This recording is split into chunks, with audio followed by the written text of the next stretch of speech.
السلام علیکم ورحمۃ اللہ وبرکاتہ۔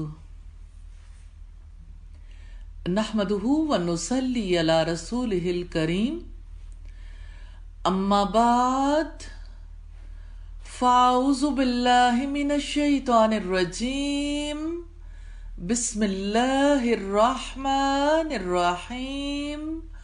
رب اشرح لی صدری ویسر لی امری واحلل عقدۃ من لسانی یفقہوا قولی۔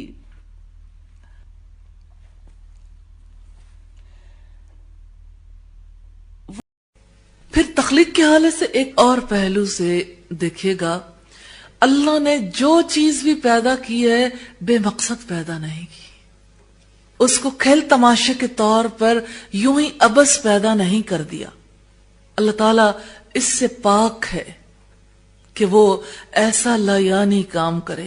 اس نے فرمایا وَمَا خَلَقْنَا السَّمَاءَ وَالْأَرْضَ وَمَا بَيْنَهُمَا لَاعِبِينَ، اور ہم نے آسمانوں اور زمین کو اور جو کچھ ان کے درمیان ہے کچھ کھیل کے طور پر پیدا نہیں کیا۔ لَوْ أَرَدْنَا أَن نَتَّخِذَ لَهْوًا لَاتَّخَذْنَاهُ مِن لَّدُنَّا إِن كُنَّا فَاعِلِينَ، اگر ہم ارادہ کرتے کہ کوئی کھیل بنا لیں تو ہم اسے اپنے ہی پاس سے بنا لیتے، یعنی کھیلنا ہی تھا تو پھر تخلیق کرنے کی کیا ضرورت تھی، ہم خود ہی کھیل لیتے، اس کے لیے دوسروں کو انوالو کرنے کی ضرورت کیا تھی۔ بل نقذف بالحق علی الباطل، بات بہت قیمتی ہے، اللہ سے دعا کریں اللہ تعالیٰ یہ بات سمجھا دیں۔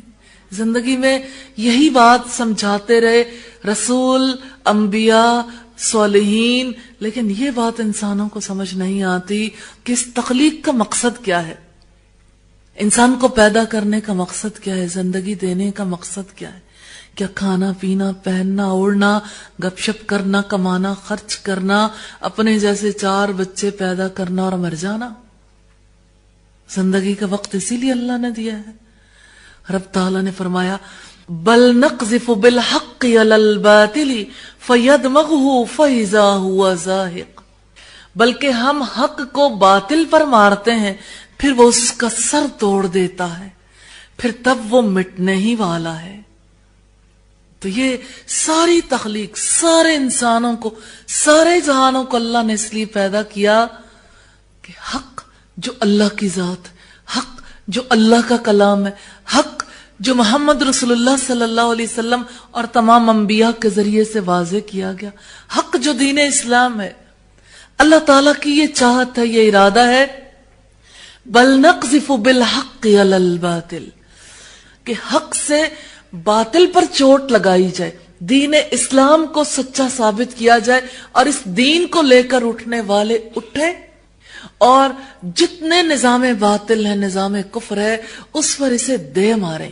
مراد یہ ہے کہ حق اور باطل کی کشمکش شروع ہو، پھر یہ مقابلہ ایسا ہو فَيَدْمَغْهُ فَإِذَا هُوَ زَاهِقٌ، جب کبھی حق اور باطل کی کشمکش ہو تو حق کے ساتھ اللہ تعالیٰ چاہتے ہیں باطل پر چوٹ لگائی جائے، پھر حق باطل کا سر توڑ کے رکھ دیتا۔ سر کیسے ٹوٹتا ہے باطل کا، ذرا اپنے ارد گرد کی ساری سوسائٹی کے اندر دیکھیے، باطل نظریات، باطل تعلیم، باطل ادارے، باطل میڈیا، کتنا سب کچھ باطل ہے، اور سب لوگ اپنے گھروں میں چین کی نیند سوتے ہیں، اور سب لوگ اس نظام باطل کا ساتھ دیتے ہیں اپنی خاموشیوں سے یا اس میں پارٹیسپیٹ کر کے۔ کون ہے جو چوٹ لگاتا ہو؟ کون ہے جس کے پاس حق کا علم و حق کا علم حاصل کرتا ہو اور اس علم کے توسط سے ان باطل نظریات کو غلط ثابت کرنے کی کوشش کر رہا ہو؟ جب اپنے پاس حق نہیں ہوگا تو باطل پر چوٹ کیسے لگے گی؟ باطل کی پہچان ہی نہیں ہوگی۔ پھر تو صرف ایک ہی کام ہوگا، نظام باطل کے ساتھ کمپرومائز کر لیا جائے کہ اب ہم کیا کر سکتے ہیں۔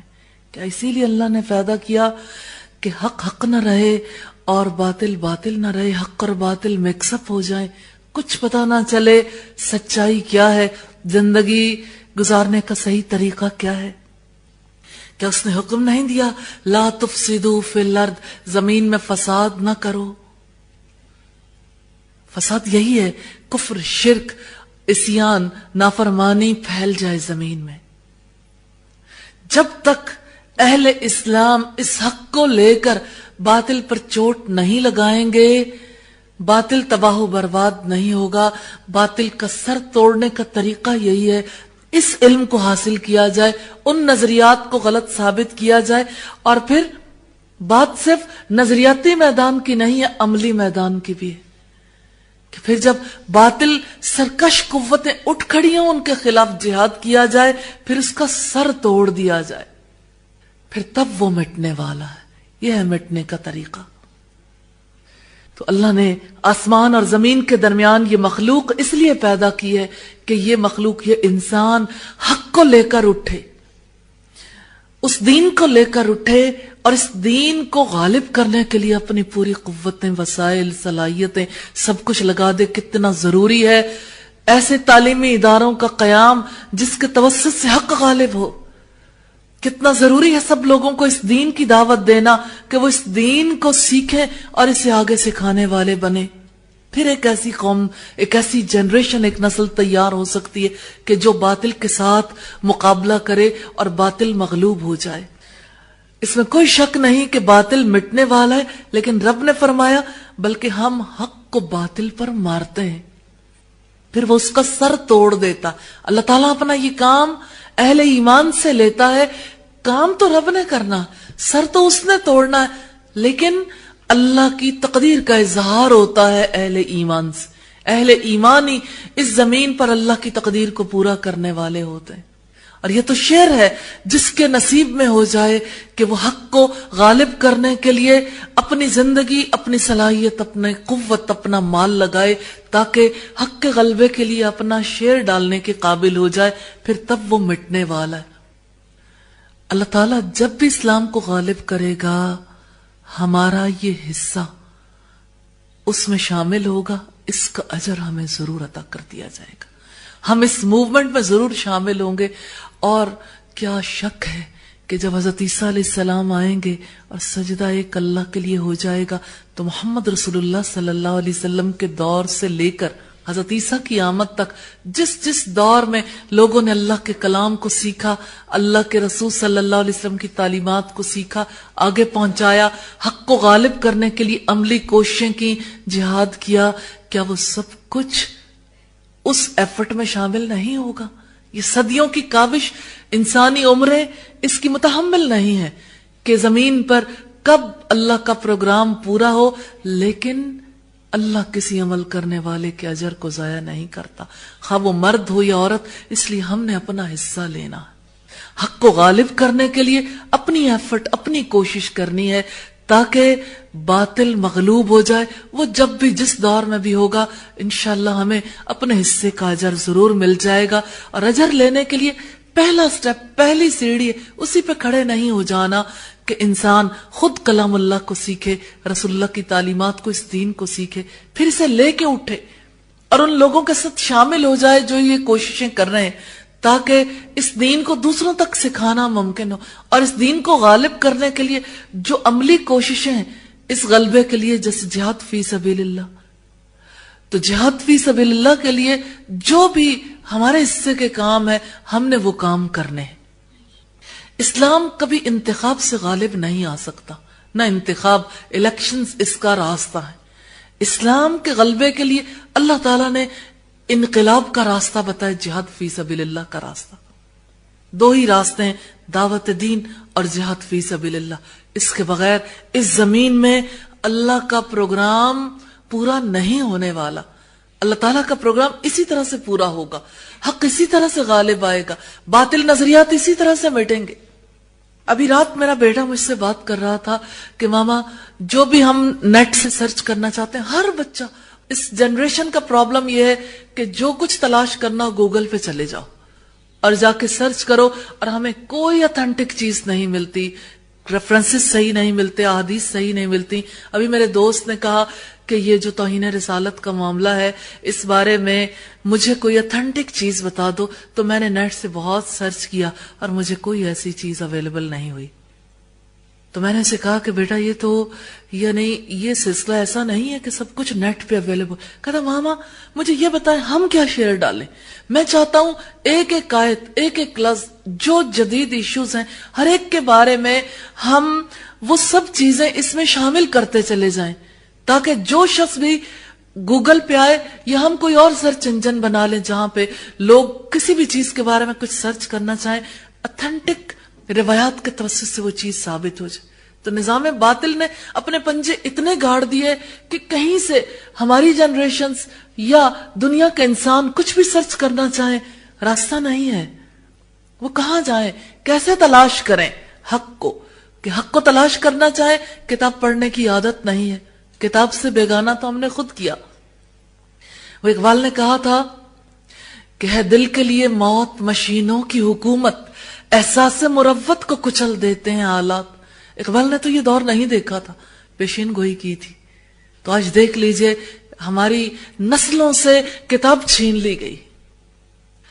جتنا کچھ پڑھنے پڑھانے کا سلسلہ ہے قلم کا استعمال بھی ختم ہو گیا آلموسٹ, بہت کم. جتنا ہائر ایجوکیشن ہے آگے آگے کے سارا کام کمپیوٹر اورینٹڈ ہے. اور جب سب کچھ کمپیوٹر کے توسط سے حاصل کر رہے ہیں ہم خواہ کتنی بھی کوششیں کر لیں یہ کتنی چھوٹی سی کوشش ایسے آٹے میں نمک کے برابر بھی نہیں. کتنے لوگوں کو یہ کوششیں کرنے کی ضرورت ہے جو لوگ یہ صلاحیتیں رکھتے ہیں کہ وہ آئیں اس میدان میں, ایسے سرچ انجنز بنائیں, ایسے سلسلے کریں, ہمارے ساتھ تعاون کریں کہ ہم ایسی چیزیں نیٹ کے تھرو دنیا کو پہنچانے کے قابل ہو جائیں کہ جب بھی وہ حق تک پہنچنا چاہیں تو حق تک پہنچنا ان کے لیے مشکل نہ رہ جائے. آج کے مسلمان کی توجہ اس جانب نہیں ہے. آج محققین جو کچھ کر رہے ہیں, پچھلے دنوں میں بہت خوش ہو رہے تھے ہم کہ الحمدللہ اردو زبان میں بہت قیمتی کتب ہیں کہ جو یعنی اس وقت پہ مارکیٹ میں آ رہی ہیں, اور کتنی قیمتی کتب ہیں جو ترجمہ ہونے کے بعد سب لوگوں کے لیے اویلیبل ہے. لیکن ہم یہ نہیں سوچتے کہ یہ کتاب کتنے لوگ پڑھتے ہیں. کتاب کو بھی اگر کوئی پڑھنا چاہتا ہے ریڈیبل بکس کے تھرو, نیٹ کے تھرو, کہ ہمیں وہیں سے کچھ مل جائے اور وہیں سے ہم کچھ لے لیں, اتنا ہی ہمارے لیے کافی ہے. سوچئے ذرا کہ ہم اپنی جنریشنز کو متعارف کروانے میں بھی کتنے ناکام ہیں. اور اللہ کا پروگرام یہ ہے کہ ہم حق کو باطل پر مارتے ہیں. باطل تو پوری آب و تاب کے ساتھ موجود ہے, حالانکہ باطل کے پاؤں نہیں ہوتے, لیکن باطل نے پنجے گاڑ رکھے ہمارے لوگوں کے ذہنوں پر, دلوں پر اور زندگیوں پر اس کی حکومت ہے. تو تحقیق کرنا چاہیں باطل ہی سامنے آتا ہے. وہ جس وقت زندگی گزارنا چاہیں باطل طور طریقے ہی سامنے آتے ہیں. اور وہ اگر اپنی زندگی میں کچھ سٹرگل کرنا چاہیں تو سٹرگل کا ایک ہی میدان ہے جو کچھ انہیں باطل نے دے دیا. حق کو لے کر کون اٹھے گا؟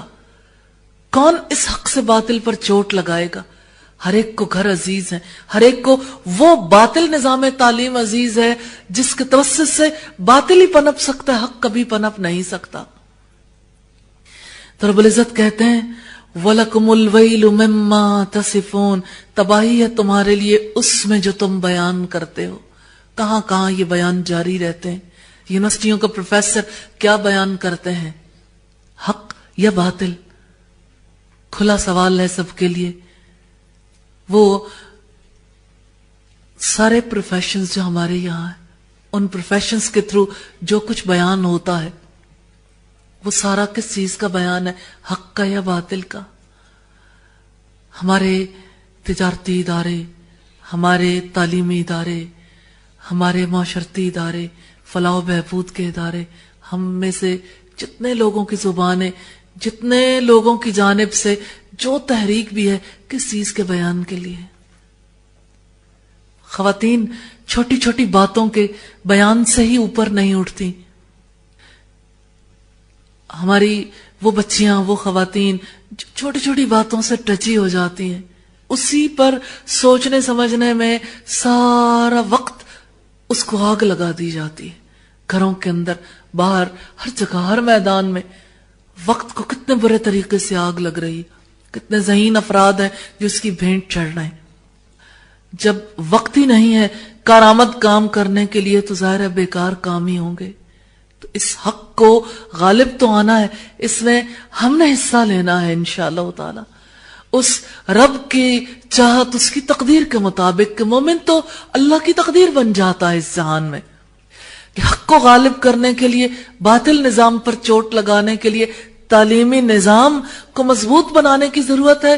تو ٹھیک ہے، ہمارے لیے اگر الگ تعلیمی نظام موجود نہیں، کم از کم ہم انیشلی قرآن و سنت کی صحیح تعلیم کے لیے اپنا شیئر ڈال سکتے ہیں، خود تعلیم حاصل کر سکتے ہیں، دوسروں کو دعوت دے سکتے ہیں، تعلیمی نظام کو مضبوط طریقے سے آگے بڑھانے کے لیے مال لگا سکتے ہیں، اور اس کے لیے باقاعدہ طور پر کوششیں کر سکتے ہیں، اور پھر آگے بڑھ کے نظام تعلیم کی درستگی کے لیے بھی کوششیں کرنی۔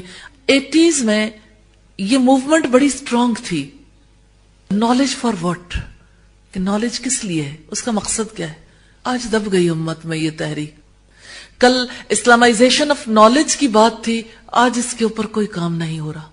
90s کے اختتام تک پہنچتے پہنچتے بالکل ہر چیز سو گئی، اور جب یہ تحریکیں سو گئیں تو اب باطل کھل کے کھیل رہا ہے پوری دنیا میں، کہ ہر طرح کی جو بھی انسانی ذہن کو کیپچر کرنے کے لیے، ان کے وقت کو کیپچر کرنے کے لیے کام ہو رہے ہیں، وہ سب نظام باطل کی طرف سے۔ کیا امت کے پاس ذہین افراد نہیں ہے؟ کیا امت کے پاس وہ قوتیں نہیں ہیں جو وہ استعمال کر سکتے ہوں؟ قوت ہے، سرمایہ ہے، اللہ نے وہ سب کچھ امت کو دیا ہے جو کچھ نظام باطل سے تعلق رکھنے والوں کو نہیں دیا۔ ہمارے پاس جو وسائل ہیں ان کے پاس نہیں ہے۔ ہمارے پاس جو ریسورسز موجود ہیں، اس وقت تیل کی دولت، سب سے زیادہ دولت مسلم ممالک کے اندر ہے۔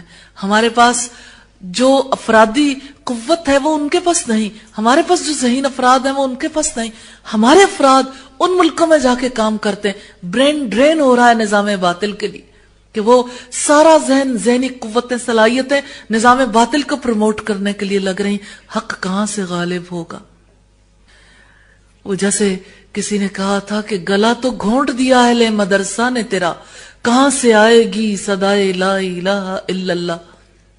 تو اصل بات یہ کہ اس نظام تعلیم نے مفلوج کر کے رکھ دیا ذہنوں کو، کوئی سوچنے کے لیے تیار ہی نہیں۔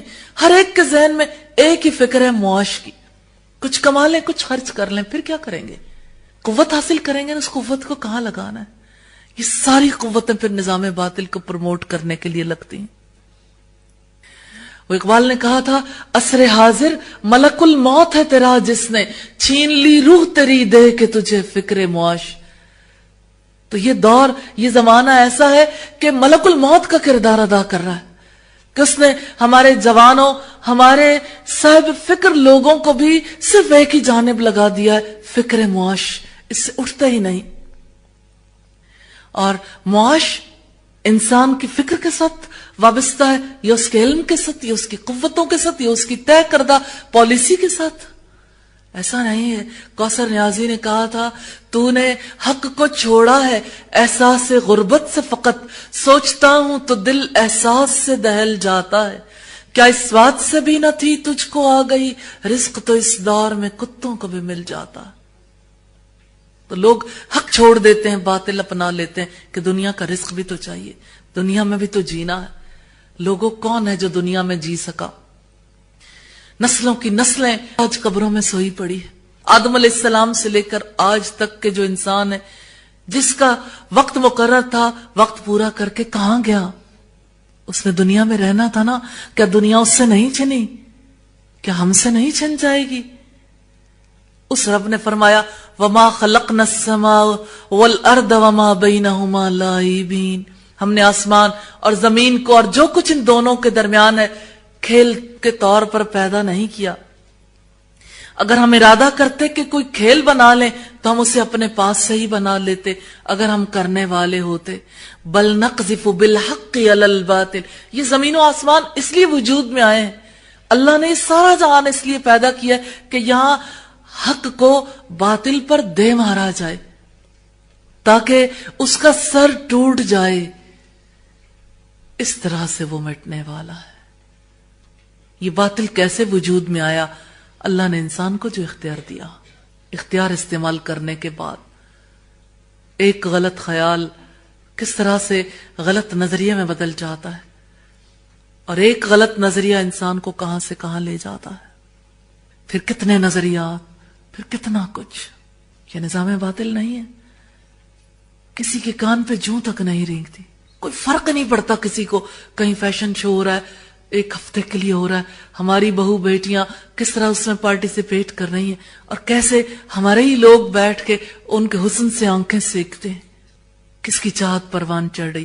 یہ حق پروان چڑھ رہا ہے یا باطل؟ اور پھر جتنے لوگ دیکھنے والے ہوں گے، جتنے ڈیزائنرز، جتنی فیشن کو پروموٹ کرنے والی کمپنیز ہیں، وہ کیا کریں گے؟ ساری خواتین کو اسی لباس کے لیے مائل کریں گے. ہر جگہ پر ایسے ہی لباس ڈیزائن ہو کر ہر بوتیک پہ پہنچ جائیں گے. پھر وہی چیز کامن ہو جائے گی. پروموشن کس کو ملے؟ نظام باطل کو. آپ نے حق کے لیے کبھی کوئی صدا بلند کی ہو؟ چلو دل میں ہی کوئی برائی کا احساس ہوا ہو. حق کے لیے آپ نے کوئی کسی قسم کی ایفرٹ کی ہو کہ چلیے مسلمان خواتین کو صحیح لباس پہننے کے لیے ہی کوئی گائیڈ لائن دے دیں، نفرت ہی دلا دیں بے لباس ہونے سے، ان کو قیمتی ہونے کا احساس ہی دلا دیں. کون کرے گا یہ کوشش جس کو فکر معاش لاحق ہے یا جو اپنی چھوٹی چھوٹی سوچوں میں گم ہے؟ رب کا تو پروگرام یہی ہے، بل نقذف بالحق علی الباطل، کہ ہم حق کو باطل پر مارتے ہیں. فیدمغہ، پھر وہ اس کا سر توڑ دیتا ہے. پھر یہ ایسے سارے سلسلے مٹ جاتے ہیں. دنیا میں جب کبھی اللہ کا پروگرام غالب آیا ہے تو بے حیائی نہیں مٹی. ذرا پیچھے ماضی میں جا کے دیکھی، رسول اللہ جس دور میں آئے تھے تب خواتین کی کیا صورتحال تھی. تب بھی ایسا ہی تھا، اس سے بھی بڑھ کر تھا. مثلا ایک جاہلی شاعر ہے جسے ملک الشعراء کا خطاب ملا. اس نے اپنی چچا زاد بہن کے بارے میں شعر کہے کہ میں نے اس کے حسن کو ایسا پایا کہ جب وہ اور اس کی سہیلیاں نہانے کے لیے باہر ہی گئیں تو میں پیچھے سے گیا. جب وہ نہانے لگ گئیں تو ان کے کپڑے اٹھا لایا. پھر اس نے ان کے بارے میں سارا نقشہ کھینچا اور سب لوگ لطف لے کے سنتے تھے. سب لوگوں نے اسے سجدہ کیا تھا ایسی شاعری پر کہ کیا کمال درجے کی تصویر کشی کرتا ہے الفاظ میں. پھر جب رسول اللہ آئے تو کیا خواتین قیمتی نہیں ہو گئی تھی؟ کیا وہ نظام باطل ٹوٹا نہیں تھا؟ کیا اس کا سر نہیں ٹوٹا تھا؟ ایسا ہوا تھا. کیسے؟ آپ صلی اللہ علیہ وسلم نے انتہائی تحمل کے ساتھ اس کلام کی تعلیم دی تھی. ایسا گروپ پریپئر کیا تھا جس گروپ نے اپنی ذاتی زندگی سے نمونہ پیش کیا، اور جس گروپ نے لوگوں کے لیے ان کی تعلیم کے لیے ایفرٹس کی تھی، جس نے جہاد فی سبیل اللہ کیا. پھر سوسائٹی کا نقشہ بدل گیا. پھر اس نے فرمایا سورہ الفتح میں محمد الرسول اللہ، محمد صلی اللہ علیہ وسلم اللہ کے رسول ہیں. والذین معہ، اور جو لوگ ان کے ساتھ ہیں، یعنی جنہوں نے اس مشن کا ساتھ دیا. اشداء علی الکفار رحماء بینہم، وہ کافروں کے لیے سخت اور آپس میں رحیم اور شفیق ہیں. تراہم رکعا سجدا یبتغون فضلا من اللہ ورضوانا، تم انہیں دیکھو گے وہ اللہ کے فضل اور اس کی رضامندی کو تلاش کرتے ہیں. سجدوں کے نشانات سے ان کے چہروں پر اثرات ہیں. ذالک مثلہم فی التوراۃ، یہ ہے ان کی مثال تورات میں. ومثلہم فی الانجیل، اور انجیل میں ان کی مثال یوں ہے جیسی ایک پروان چڑھتی ہوئی فصل ہو. انجیل میں رب تعالیٰ نے ان کی مثال دی کہ جیسے ایک پروان چڑھتی ہوئی فصل ہے جس نے کونپل نکالی، پھر اس کو تقویت دی، پھر وہ اور موٹی ہو گئی، پھر اپنے تنے پر کھڑی ہو گئی. کاشت کرنے والوں کو وہ خوش کرتی ہے تاکہ ان کی وجہ سے کافر جلیں.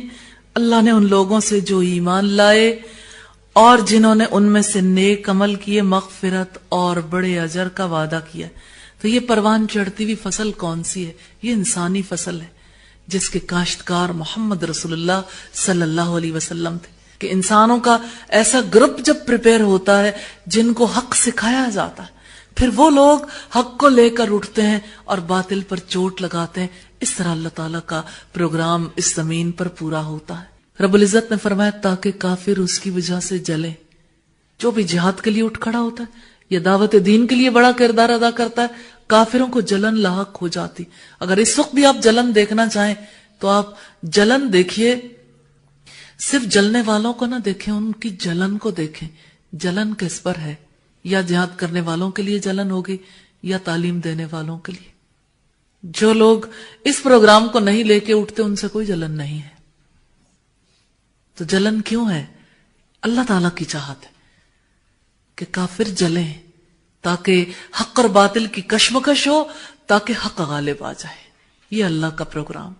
اللہ سے دعا ہے ہم سب کو سیدھا راستہ دکھائے اور ہمیں توفیق عطا فرمائے کہ ہم اس خالق کے اس پروگرام کو پورا کرنے والوں میں شامل ہو جائیں اور ہم اپنے اجر کے حصہ دار بن جائیں. سورہ المومنون کی آیات 115 اور 116 میں فرمایا افحسبتم انما خلقناکم عبثا وانکم الینا لا ترجعون. کیا تم یہ خیال کرتے ہو کہ ہم نے تمہیں بے مقصد پیدا کیا ہے اور یقیناً تمہیں ہماری طرف واپس نہیں لوٹایا جائے گا. فتعال اللہ الملک الحق. پھر بالا و برتر ہے بادشاہ حقیقی. لا الہ الا هو رب العرش الکریم. اس کے سوا کوئی معبود نہیں، مالک ہے عرش بزرگ کا. اللہ تعالیٰ کہتے ہیں اپنی زندگی پر غور کرو. افحسبتم، کیا پھر تم نے یہ خیال کیا ہے، تمہاری یہ سوچ ہے، یہ گمان ہے، انما خلقناکم عبثا وانکم الینا لا ترجعون، کہ تمہیں ہم نے یوں ہی بے مقصد پیدا کر دیا ہے، یوں ہی کھانے پینے کے لیے، پہننے اوڑھنے کے لیے، رزق کمانے خرچ کرنے کے لیے. ضروری ہے یہ کام، لیکن عبث ہو جاتے ہیں اگر اس کے بعد حاصل ہونے والی قوت کو صحیح جگہ نہ استعمال کیا جائے. وَأَنَّكُمْ إِلَيْنَا لَا تُرْجَعُونَ. اور تم ہماری طرف لوٹ کر نہیں آنے والے. جب تم نے لوٹ کے جانا، حساب کس کا دو گے؟ کھانے پینے کا، پہننے اوڑھنے کا، رزق کمانے خرچ کرنے کا، کہ ہماری مجبوری تھی، دنیا میں ہم نے رہنا تھا. اس کے لیے اللہ کے اصول و ضوابط کو پیش نظر رکھنے کی کوئی تکلیف گوارا کرے یا نہ کرے. آپ جانتے ہیں دنیا میں جہاں کہیں قوت ہے، قوت پیدا کرنے کا کوئی نہ کوئی سبب ہوتا. مثلا بجلی جنریٹ ہو رہی ہے، بجلی پیدا ہو رہی. بجلی کیوں پیدا کی جا رہی؟ کہ بجلی سے فائدہ اٹھایا جائے. اور آپ جانتے ہیں بجلی پیدا کر کے سٹور نہیں کی جا سکتی.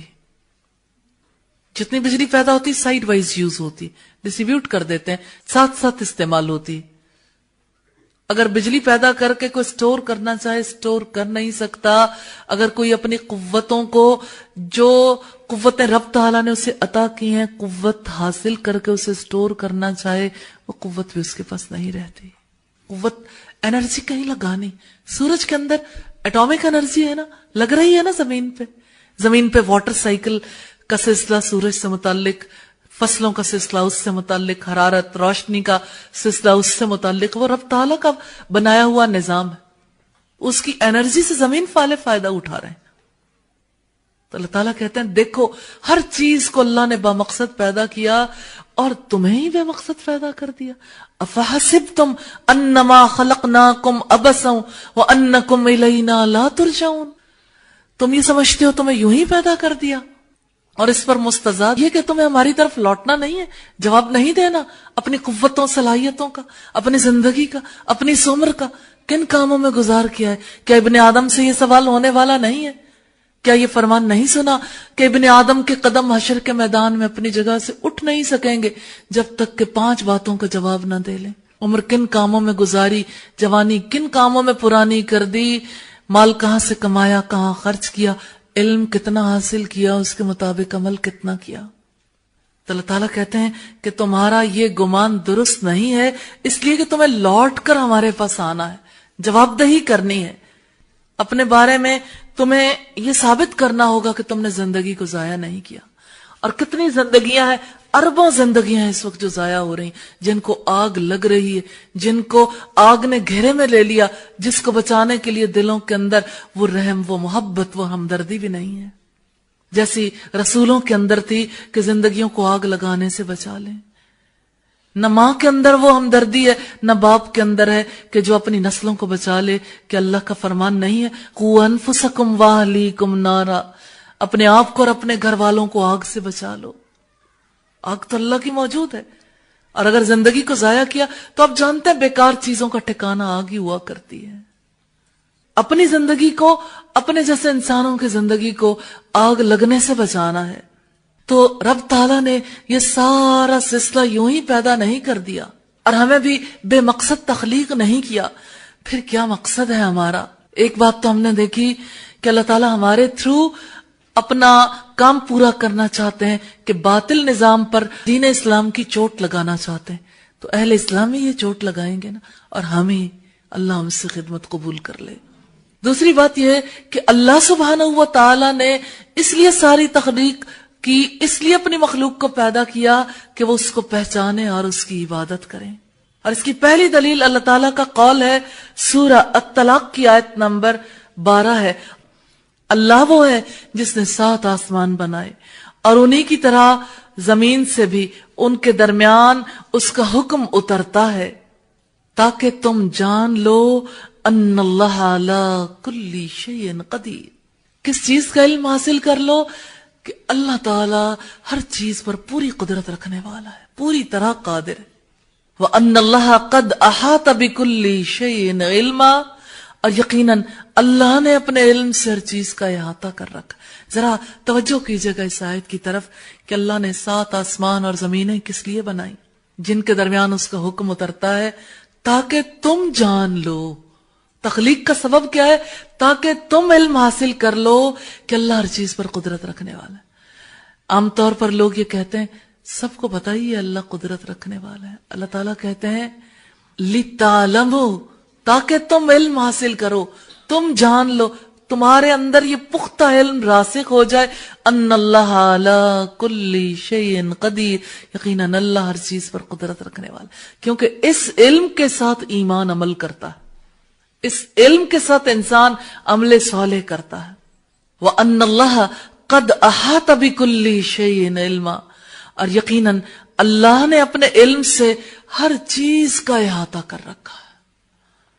تو بات ہے اللہ تعالیٰ کے علم کی، اس نے علم کیوں عطا کیا ہے، اس نے ہر چیز کو تخلیق کیوں کیا ہے، تاکہ ہر ایک اس چیز کا علم حاصل کر لے کہ کوئی چیز اللہ کے گھیرے سے باہر نہیں ہے، ہر ایک چیز پر اللہ تعالیٰ غالب ہے، اللہ نے ہر چیز کا احاطہ کر رکھا ہے۔ تخلیق کا مقصد ہی اللہ تعالیٰ کی صفات کا علم حاصل کرنا۔ ایک اللہ قدیر ہے، اس کا علم حاصل کرو، ایک اللہ علیم ہے، اس کا علم حاصل کرو، اللہ محیط ہے، ہر چیز کا احاطہ کرنے والا ہے، اور احاطہ وہ اپنے علم سے کرتا ہے، اس لیے اس کے علم کے بارے میں، اس کے احاطے کے بارے میں، محیط ہونے کے بارے میں اور اس کی قدرتوں کا علم حاصل کرو۔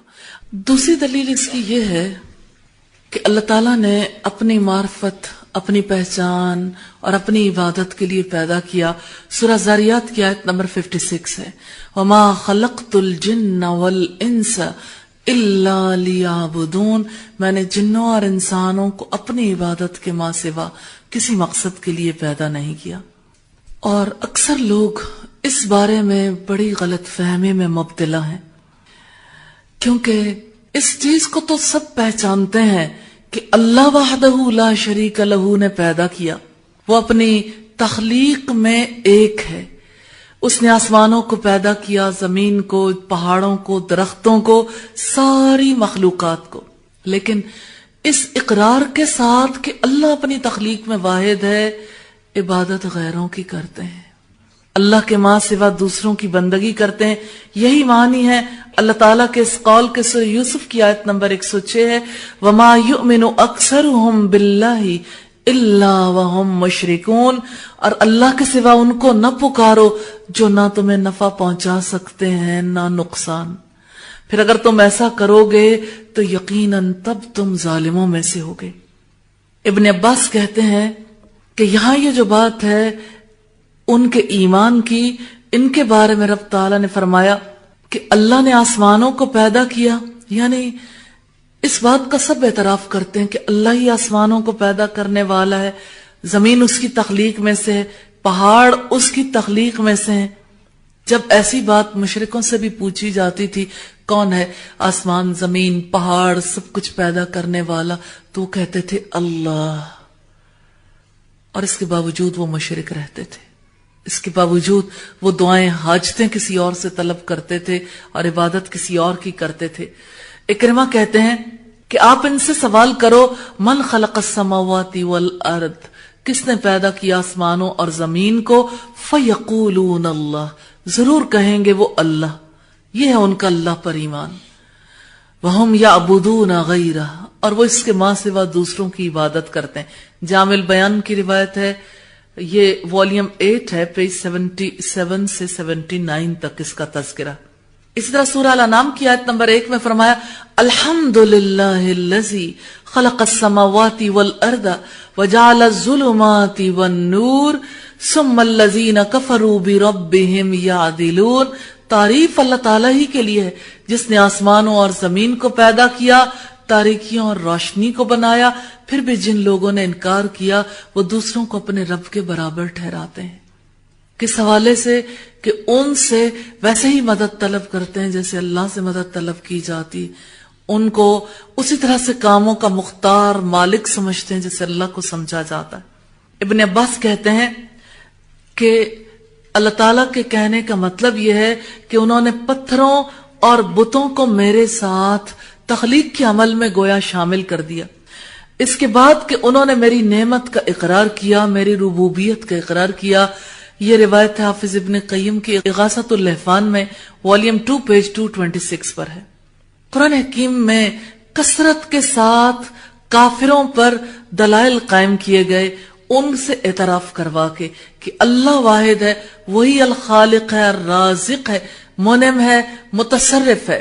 لیکن ان ساری چیزوں میں خالق کو واحد تسلیم کرنے کے باوجود باقی معاملات میں وہ دوسروں کو شریک ٹھہراتے تھے، یعنی غیر اللہ کی عبادت کرتے اور دین کو ان کے لیے خالص کرتے تھے۔ رب العزت نے فرمایا وَلَئِن سَأَلْتَهُمْ مَنْ خَلَقَ السَّمَاوَاتِ وَالْأَرْضِ، اگر آپ ان سے پوچھیں کس نے پیدا کیا آسمانوں اور زمین کو، وَسَخَّرَ الشَّمْسَ وَالْقَمَرَ، اور سورج اور چاند کو، لَيَقُولُنَّ اللَّهُ، تو ضرور کہیں گے کہ اللہ نے۔ تو اللہ تعالیٰ سوال کرتے ہیں فَأَنَّا يُؤْفَكُونَ، پھر کہاں سے وہ پھیرے جاتے ہیں؟ یعنی جب وہ اقرار کرتے ہیں کہ اللہ ہی ہر چیز کا پیدا کرنے والا ہے، پھر وہ دوسرے معبودوں کو اللہ کے ساتھ کیوں شریک ٹھہراتے ہیں؟ یعنی پھر ان کی عقل کہاں سے پھر جاتی ہے، کہاں سے وہ دوسری طرف توجہ کر پاتے ہیں؟ العنکبوت کی آیت نمبر 61 ہے۔ تو جہاں تک ان کے اقرار کا تعلق ہے کہ وہ اللہ کو خالق مان لیں تو اقرار کرتے ہیں، تو اللہ تعالیٰ کہتے ہیں کہ چلو اتنا تو مان لیا، قل الحمدللہ، کہہ دو اللہ کا شکر ہے، اتنا تو مانا کہ خالق اللہ، بل اکثرہم لا یعقلون، بلکہ ان میں سے اکثر سمجھتے نہیں ہیں، عقل نہیں رکھتے کہ خالق کو تسلیم کرنے سے ہمارے ذمے کیا لازم آتا ہے، ہمارے سے کیا تقاضے ہیں۔ العنکبوت کی آیت نمبر 63 ہے۔ اللہ تعالیٰ نے یہ فرمایا اللہ وہ ہے جس نے تمہیں پیدا کیا، پھر تمہیں رزق دیا، پھر وہ تمہیں مار ڈالے گا، پھر تمہیں زندہ کرے گا، کیا تمہارے شریکوں میں سے کوئی ایسا ہے جو یہ کام کر سکتا ہو؟ اور کوئی شک نہیں، اس کا جواب یہی ہے کہ کوئی اور ایسا نہیں ہے جو یہ کام کر سکے۔ تو جب کوئی اور تخلیق نہیں کر سکتا، رزق کیسے دے سکتا ہے؟ کیونکہ رزق بھی تو کسی کی تخلیق، رزق بھی اسی نے پیدا کیا جس نے انسان کو اور دیگر مخلوقات کو پیدا کیا، وہی زندگی دینے والا، وہی موت دینے والا ہے۔ تو جب کوئی خالق ہونے کا اعتراف کرتا ہے تو پھر باقی اعتراف بھی کرنے پڑتے ہیں کہ رازق بھی وہی، رزق وہی دیتا۔ سبحانہ وتعالی عما یشرکون، پاک ہے وہ اور بہت بلند ہے ان سے جن کو وہ شریک ٹھہراتے ہیں۔ سورہ روم کی آیت نمبر 40 ہے۔ اسی طرح اس نے فرمایا قل لمن الارض ومن فیہا ان کنتم تعلمون، پوچھو کہ یہ زمین اور جو کچھ اس میں ہے کس کا ہے اگر تم جانتے ہو۔ سیقولون للہ، ان قریب وہ کہیں گے اللہ۔ قل افلا تذکرون، کہہ دو کیا پھر تم سمجھتے نہیں ہو؟ اتنی سی بات کی سمجھ نہیں آتی؟ قل من رب السماوات السبع ورب العرش العظیم، کہہ دو 7 آسمانوں اور عرش عظیم کا رب کون ہے؟ سیقولون للہ، وہ کہیں گے اللہ، اللہ کے لیے ہے سب کچھ۔ قل افلا تتقون، کہہ دو جب یہ مانتے ہو پھر تقوی اختیار کیوں نہیں کرتے؟ قل من بیدہ ملکوت کل شیء وہو یجیر ولا یجار علیہ ان کنتم تعلمون، آپ پوچھو کس کے ہاتھ میں ہے بادشاہت ہر ایک چیز کی، اور وہ جو پناہ دیتا ہے اور اس کے مقابلے میں پناہ نہیں دی جا سکتی، اگر تم جانتے ہو، ان کنتم تعلمون، اگر تم جانتے ہو تو دیکھ لو بادشاہت اس کی، پناہ اس کی، اس کے سوا کوئی پناہ نہیں دے سکتا۔ سیقولون للہ، وہ کہیں گے، ضرور کہیں گے اللہ۔ قل فأنا تسحرون، آپ کہہ دو پھر تم کہاں سے مسحور کیے جاتے ہو؟ کون ہے جس نے تم پر جادو کر دیا؟ کون ہے جس نے تمہاری عقل پھیر دی؟ المومنون کی آیات 84 سے 89 تک۔ پھر اس نے فرمایا قل الحمد للہ وسلام علی عبادہ الذین اصطفیٰ، آپ کہہ دو حمد ہے اللہ کے لیے اور سلام اس کے ان بندوں پر جن کو اس نے برگزیدہ کیا۔ اللہ خیر اما یشرکون، کہ اللہ بہتر ہے یا وہ جن کو یہ شریک بناتے ہیں۔ امن خلق السماوات والارض، کون ہے جس نے آسمانوں اور زمین کو پیدا کیا؟ وَأَنزَلَ لَكُم مِّنَ السَّمَاءِ مَاءً، کون ہے جس نے آسمانوں اور زمین کو پیدا کیا اور تمہارے لیے آسمان سے پانی اتارا، پھر ہم نے اس سے رونق والے باغ اگائے، تمہارے بس میں نہ تھا کہ تم اس کے درختوں کو اگا سکتے۔ اِلَٰهٌ مَّعَ اللَّهِ، کہ اللہ کے ساتھ کوئی اور معبود بھی ہے؟ بل ہم قوم یعدلون، بلکہ وہ لوگ کتراتے ہیں۔ سورہ نمل کی آیات ہیں 59 اور 60۔ اور اس نے فرمایا الحمدللہ الذی خلق السماوات والارض وجعل الظلمات والنور ثم الذین کفروا بربہم یعدلون، تعریف اللہ ہی کے لیے جس نے آسمانوں اور زمین کو پیدا کیا، تاریکیوں اور روشنی کو بنایا، پھر بھی جن لوگوں نے انکار کیا وہ دوسروں کو اپنے رب کے برابر ٹھہراتے ہیں۔ الانعام کی آیت نمبر 1 ہے، یعنی ان سے بھی ویسی توقعات رکھتے ہیں جیسے اللہ سے توقعات رکھنی چاہیے، ان سے بھی ویسے ہی ڈرتے ہیں جیسے اللہ سے ڈرنا چاہیے، ان سے بھی ویسے ہی امیدیں باندھتے ہیں جیسے اللہ سے امیدیں باندھنی چاہیے، اور ان پر ویسے ہی اعتماد کرتے ہیں جیسے اللہ پر اعتماد کرنا چاہیے، اور ان سے ویسی ہی محبت رکھتے ہیں بلکہ ان سے بھی بڑھ کر جیسے اللہ سے محبت رکھنی چاہیے۔ تو رب العزت نے فرمایا اَيُشْرِكُونَ مَا لَا يَخْلُقُ شَيْئًا وَهُمْ يُخْلَقُونَ، کیا ان کو شریک بناتے ہیں جو کوئی چیز پیدا نہیں کرتے بلکہ خود پیدا کیے جاتے ہیں۔ وَلَا يَسْتَطِيعُونَ لَهُمْ نَصْرًا وَلَا أَنفُسَهُمْ يَنصُرُونَ، جو نہ ان کی مدد کر سکتے ہیں اور نہ اپنی ہی مدد کر سکتے ہیں۔ اور کیسے کوئی برابر ہو سکتا ہے جبکہ وہ مٹی سے بنا ہو؟ تراب سے بننے والا رب الارباب کے برابر کیسے ہو سکتا ہے؟ اس کو کیسے برابر ٹھہرایا جا سکتا ہے؟ تراب مٹی کو کہتے ہیں، مٹی رب الارباب کے برابر ہو گئی، اور کیسے بندے کو اس کے برابر ٹھہرایا جا سکتا ہے جو گردنوں کا مالک ہے؟ ایک غلام اور ایک مالک، آقا جو زندگی کا مالک ہے، جو ہر ایک چیز پر اختیار رکھتا ہے، دونوں برابر کیسے ہو سکتے ہیں؟ اور کیسے اس عظیم رب کے برابر بندے ہو سکتے ہیں جو خالق جلیل ہے، سبحانہ وتعالی عما یشرکون، پاک ہے وہ اور برتر ہے اس چیز سے جو وہ شریک ٹھہراتے ہیں۔ رب العزت نے فرمایا ان الذین تدعون من دون اللہ عباد امثالکم فدعوہم فلیستجیبوا لکم ان کنتم صادقین، یقیناً تم لوگ جن کو اللہ کے سوا پکارتے ہو وہ تمہارے ہی جیسے بندے ہیں، پھر تم انہیں پکارو، پھر چاہیے کہ وہ تمہیں جواب دیں اگر تم سچے ہو۔ الاعراف کی آیت نمبر 194 ہے۔ تو رب تعالی بلند ہے اور وہ پاک ہے جس سے اسے شریک ٹھہرایا جاتا ہے، یعنی لوگ جو شرک کرتے ہیں اللہ تعالیٰ اس شرک سے بلند و برتر ہے۔ تو اللہ تعالیٰ کی صفات تھیں الخالق اور الخلاق۔ وآخر دعوانا ان الحمد للہ رب العالمین۔